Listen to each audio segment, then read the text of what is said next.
Welcome to the Coding with Arduino for Young Innovators.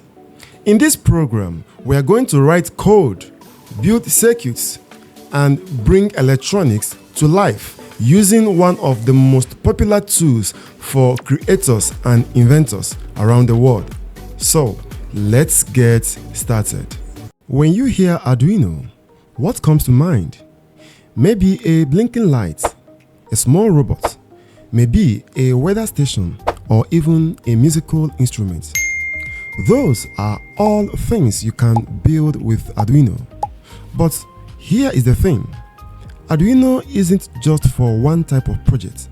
Whether you want to build a robot, a smart home gadget, or an interactive art installation, Arduino is the tool that makes it possible. So, what exactly is Arduino? Let me give you a simple definition that we will use throughout this class. Arduino is a tiny computer called a microcontroller. But unlike the computer or tablet you might be using right now, Arduino doesn't have a screen or a keyboard. Instead, it's designed to interact with the physical world. It does three things. First, it reads inputs. It gathers information from sensors and components connected to it.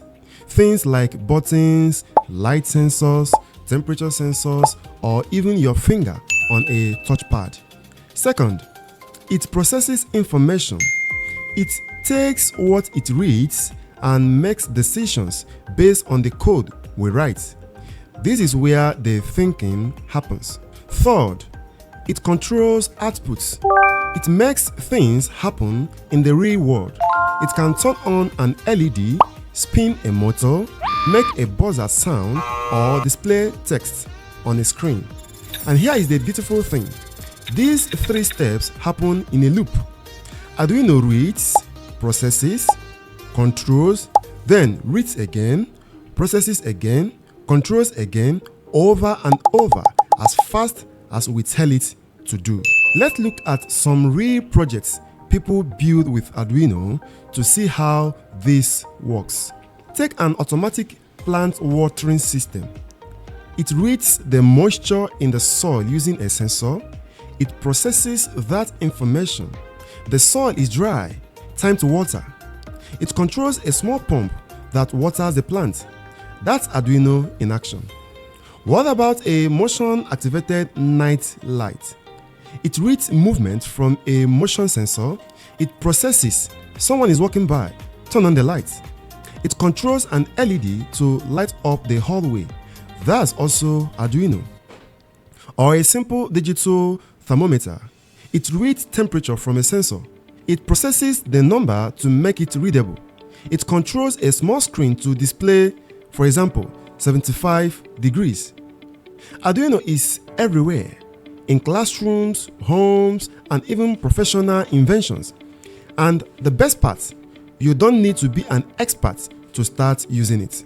So, if Arduino reads, processes, and controls, then the most important part is the board itself, the physical piece of hardware we will be working with.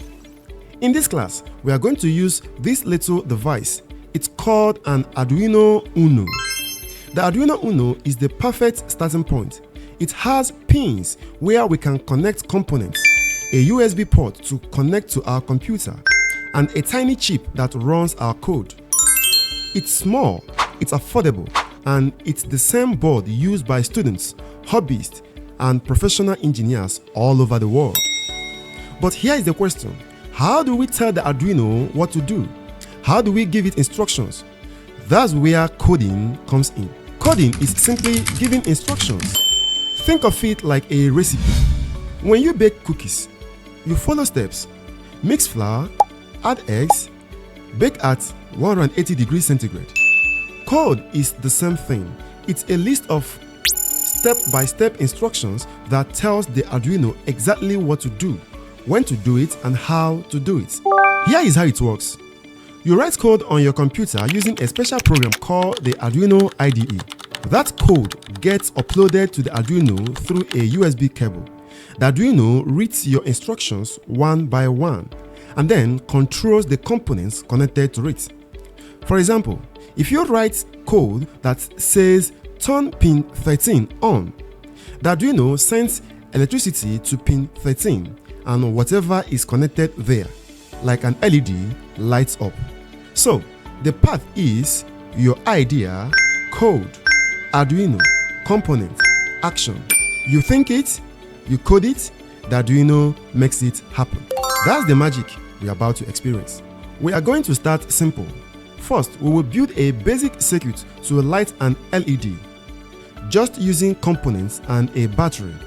This will teach us how electricity flows and how to use breadboard, which is like a construction board for circuits. Then we will replace the battery with our Arduino, write our very first code, and make that LED blink. That might sound simple, but this is where every Arduino journey begins.